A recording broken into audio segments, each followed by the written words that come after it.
Hi, നമ്മളിപ്പോൾ ശ്രീരംഗം ക്ഷേത്രത്തിന് മുമ്പിലാണ്. തമിഴ്നാട്ടിലെ ട്രിച്ചി ജില്ലയിലാണ് ശ്രീരംഗം ക്ഷേത്രം നിൽക്കുന്നത്.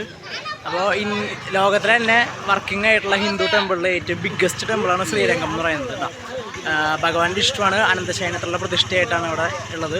അപ്പോൾ നമ്മുടെ ഈ ബാക്ക് സൈഡിൽ കാണുന്നതാണ് ശ്രീരംഗം അമ്പലം. അപ്പോൾ ബാക്കി കാഴ്ചകൾ നമുക്ക് ഉള്ളിൽ കയറി കാണാം.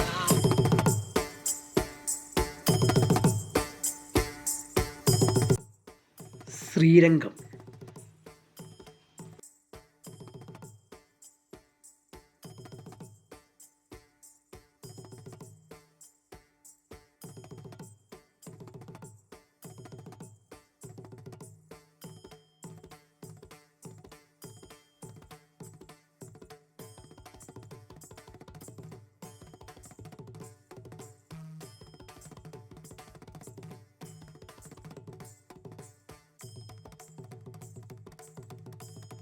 നമ്മളിപ്പോൾ രാജഗോപുരം പിന്നിട്ടു. ഈ കാണുന്നതാണ് രാജഗോപുരം. ഏകദേശം 13 നിലകൾ ഗോപുര കവാടത്തിന് മുകളിലായി മാത്രമുണ്ട്. കവാടം പിന്നിട്ട് കഴിഞ്ഞാൽ പിന്നീട് നമ്മളെത്തുന്നത് ക്ഷേത്ര നഗരിയിലേക്കാണ്. ഇതുപോലുള്ള പൂക്കച്ചവടങ്ങളും ആഭരണങ്ങളും മറ്റു ഭക്തവസ്തുക്കളും എല്ലാമായി നിറഞ്ഞു നിൽക്കുന്ന ഒരു തെരുവ്. ക്ഷേത്ര മതിൽക്കെട്ടുകൾക്ക് ഉള്ളിലായി ഇതുപോലുള്ള തെരുവുകൾ ധാരാളമുണ്ട്. ഏകദേശം 5ഓളം മതിൽക്കെട്ട് കടന്ന് വേണം നമുക്ക് പ്രധാന ക്ഷേത്ര ഭാഗങ്ങളിലേക്ക് എത്താൻ. നമ്മൾ ആദ്യ ഗോപുരം കടന്ന് കാണുന്ന കാഴ്ചകളാണ് ഈ കാണുന്നത്. ഒരുപാട് വസ്തുക്കളും അതുപോലെ തന്നെ ടൗൺഷിപ്പും ഇതിൻ്റെ ഉള്ളിലുണ്ട്. നമ്മൾ ഈ കാണുന്നതാണ് 3ാമത്തെ ഗോപുരം. ഇതൊരു ആത്മീയ യാത്രയല്ല, അതിലുപരി ഒരുപാട് ആളുകളുടെ അധ്വാനത്തിൻ്റെയും ഒരുപാട് വർഷങ്ങളുടെ പരിശ്രമങ്ങളുടെയും ഒരു റിസൾട്ടാണ് നമ്മുടെ മുമ്പിൽ കാണുന്ന ഈ മഹാഗോപുരവും ക്ഷേത്രവുമെല്ലാം.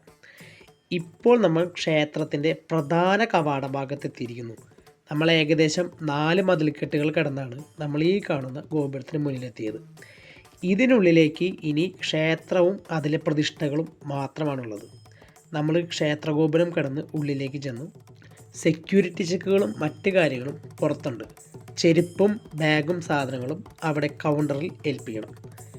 കയറി ചെല്ലുമ്പോൾ തന്നെ നമ്മളെ കാത്തിരിക്കുന്നത് ഇതുപോലെ കൊത്തുപണികളുടെയും ഛായാചിത്രങ്ങളുടെയും ഒരു മഹാലോകം തന്നെയാണ്. വീണ്ടും നമ്മൾ ഇതിൻ്റെ ഉള്ളിലേക്ക് കയറുകയാണ്. നമുക്ക് ചുറ്റിക്കാണാൻ മാത്രം ഏകദേശം 4 മണിക്കൂറിന് മുകളിൽ ഇതിൻ്റെ ഉള്ളിൽ കാഴ്ചകളുണ്ട് എന്നുള്ളതാണ് ഈ ക്ഷേത്രത്തിൻ്റെ മറ്റു പ്രത്യേകത. ചുരുക്കി പറഞ്ഞാൽ ഒരു ബാഹുബലി സെറ്റ് അല്ലെങ്കിൽ ബാഹുബലി സെറ്റിനേക്കാളും വലിയൊരു നിർമ്മിതി. എണ്ണിയാൽ തീരാത്ത തൂണുകളുണ്ട് ഈ ക്ഷേത്രത്തിന്. ഇത്തരത്തിൽ തൂണുകളോട് കൂടിയ മണ്ഡപങ്ങൾ 48 എണ്ണമാണ് ഈ ക്ഷേത്രത്തിലുള്ളത്. കൂടാതെ ഭഗവാൻ വിഷ്ണുവിൻ്റെ 108 സ്വരൂപങ്ങളിലുള്ള പ്രതിഷ്ഠകളും ഈ ക്ഷേത്രത്തിൻ്റെ പല ഭാഗത്തായിട്ടുണ്ട്. നമ്മൾ ഈ ക്ഷേത്രത്തിലേക്ക് കയറുമ്പോൾ തന്നെ നമ്മളെ ആദ്യം വരവേൽക്കുന്നത് വിഷ്ണുവിൻ്റെ വാഹനമായ ഗരുഡ പ്രതിഷ്ഠയാണ്. ശ്രീകോവിലിൻ്റെ ഉള്ളിലേക്ക് ക്യാമറ അലൗഡ് അല്ലാത്തതിനാൽ പുറത്തുനിന്നുള്ള കാഴ്ചകൾ മാത്രമേ നമുക്ക് ചിത്രീകരിക്കുക സാധ്യമായുള്ളൂ. ഓരോ ഗോപുരം കഴിയുമ്പോഴും പിന്നിലായി വീണ്ടും ഗോപുരവും അതിനോട് ചേർന്ന് ചുറ്റുമതിലും നമുക്ക് കാണാം.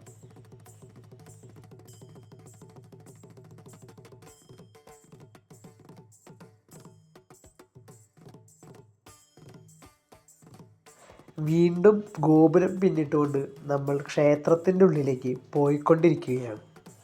ഓരോ അടിയിലും നമ്മെ വിസ്മയിപ്പിക്കുന്ന അത്രയധികം വർക്കുകളാണ് ഈ ക്ഷേത്രത്തിലുള്ളത്. നേരത്തെ പറഞ്ഞതുപോലെ തന്നെ എണ്ണിയാലൊടുങ്ങാത്തത്ര തൂണുകളോട് കൂടിയ മണ്ഡപങ്ങളാണ് ഓരോ ഗോപുരം കടക്കുമ്പോഴും നമ്മെ സ്വീകരിക്കുന്നത്. ഈ ഗോപുരത്തിനുള്ളിലാണ് മുൻപ് പറഞ്ഞ ഗരുഡ പ്രതിഷ്ഠ ഉള്ളത്. ഒരു ഭീമാകാരമായ പ്രതിഷ്ഠ തന്നെയാണ് ഈ ഗരുഡ ഭഗവാന്റെ. ക്യാമറ ശ്രീകോവിലിനുള്ളിലേക്ക് അലൗഡ് അല്ലാത്തത് കൊണ്ടാണ് നമ്മൾ വീഡിയോ എടുക്കാത്തത്.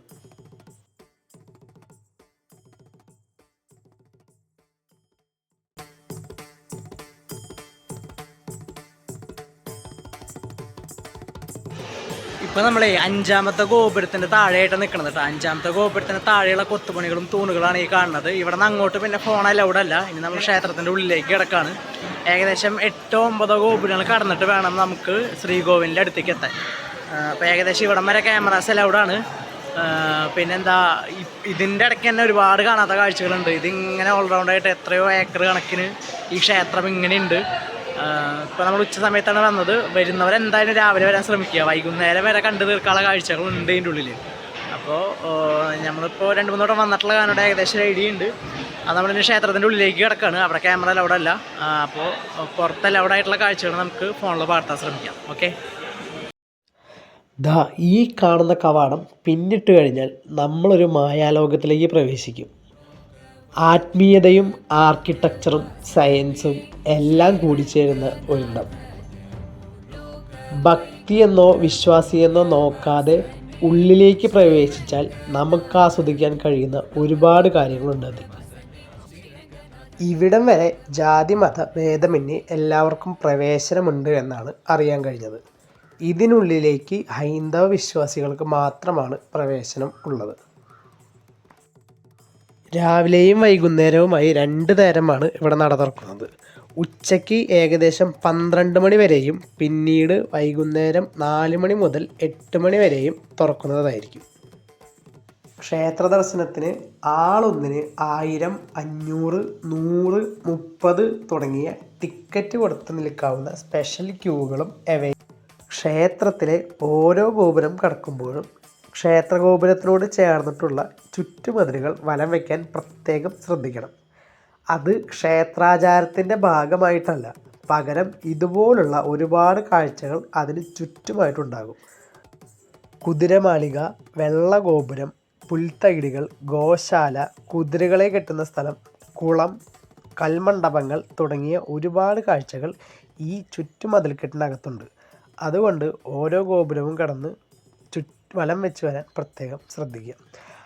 ഇപ്പോൾ നമ്മൾ നിൽക്കുന്നത് ക്ഷേത്രത്തിൻ്റെ ബാക്ക് സൈഡായിട്ടാണ്.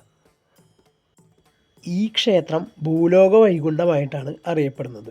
വിഷ്ണു ഭഗവാന്റെ പ്രധാനപ്പെട്ട ക്ഷേത്രങ്ങളിൽ ഏറ്റവും പ്രാധാന്യമുള്ളത് ഈ ക്ഷേത്രത്തിനാണ്. നമ്മളിൽ പലരും ഈ ക്ഷേത്രത്തെക്കുറിച്ച് അറിഞ്ഞിട്ടില്ല എന്നുള്ളതാണ് മറ്റുള്ള കാര്യം. തഞ്ചാവൂർ, മധുരൈ എന്നീ സ്ഥലങ്ങൾ സന്ദർശിക്കാൻ വരുന്നവർ തഞ്ചാവൂർ പോകുന്ന വഴിക്ക് ട്രിച്ചിയിലിറങ്ങി ശ്രീരംഗം ക്ഷേത്രം, തിരുവള്ളുവാർ ക്ഷേത്രം, മലൈക്കോട്ടൈ ക്ഷേത്രം എന്നീ ക്ഷേത്രങ്ങൾ സന്ദർശിക്കാൻ മറക്കരുത്. ഈ കാണുന്നത് ക്ഷേത്രത്തിൻ്റെ പുറകുവശത്തുള്ള കുളമാണ്. ഇതാണ് ക്ഷേത്രത്തിലെ പ്രധാന ശ്രീകോവിലേക്കുള്ള ആ സ്വർഗ കവാടം. ചോളരാജവംശമാണ് ഈ ക്ഷേത്രത്തിൻ്റെ നിർമ്മാതാക്കൾ. അതിനുശേഷം ഡൽഹി സുൽത്താനേറ്റ് വന്ന് കൊള്ളയടിച്ചിട്ടുണ്ടെങ്കിലും പിന്നീട് വിജയനഗര എംപയറും വീണ്ടും ദ്രാവിഡ രാജവംശമാണ് ഈ ക്ഷേത്രം നോക്കിപ്പോരുന്നത്. ഇതാണ് ഈ ക്ഷേത്രത്തിലെ മറ്റൊരു പ്രത്യേകത. ഇതിൽ പറയുന്നിടത്ത് കാലുകളും വിരലുകളും വെച്ചുകൊണ്ട് നമ്മുടെ മുമ്പിൽ കാണുന്ന വാതിലിലൂടെ നോക്കിയാൽ സ്വർഗവാതിൽ കാണാമെന്നാണ് വിശ്വാസം. അപ്പോൾ ഇതിനെക്കുറിച്ച് കൂടുതൽ ഡീറ്റെയിൽസ് അറിയുന്നവർ കമൻറ്റ് ചെയ്യാൻ മറക്കരുത്. ഞങ്ങളും ആവുന്ന രീതിയിൽ പരീക്ഷിച്ചു നോക്കി. പക്ഷേ അവർ പറയുന്ന രീതിയിൽ വിരലുകൾ വെച്ച് ചെരിഞ്ഞു നോക്കുക എന്നത് സാധ്യമല്ലാത്തൊരു കാര്യമായി തോന്നിയതിനാൽ തന്നെ ഞങ്ങൾ പിന്മാറി. ഇനി ഈ മതിൽക്കെട്ടിനുള്ളിലെ പ്രധാനപ്പെട്ട ഒരു ഭഗവതി പ്രതിഷ്ഠയാണ് ഈ കാണുന്നത്. ഇവിടെ നിന്ന് തന്നെ നമുക്ക് ക്ഷേത്രത്തിലെ പൂജ്യ വസ്തുക്കളായിട്ടുള്ള ലഡ്ഡു, കേസരി അതുപോലുള്ള ഒരുപാട് സ്വീറ്റ്സും മറ്റ് പൂജാ സാധനങ്ങളും വാങ്ങിക്കാൻ സാധിക്കും. അങ്ങനെ ഈ കാണുന്ന വലിയ കോറിഡോറിലൂടെ വീഡിയോയും ചിത്രീകരിച്ച് ഞങ്ങൾ നടത്തം തുടർന്നു. അപ്പോൾ ക്ഷേത്രത്തിൻ്റെ ബാക്കി ഭാഗങ്ങൾ പാർട്ട് 2 വീഡിയോസായിട്ട് നമ്മൾ ഈ ചാനലിൽ അപ്ലോഡ് ചെയ്യുന്നതായിരിക്കും. വീഡിയോ ഇഷ്ടപ്പെട്ട ചാനൽ സബ്സ്ക്രൈബ് ചെയ്യാനും ലൈക്ക് ചെയ്യാനും മറക്കരുത്.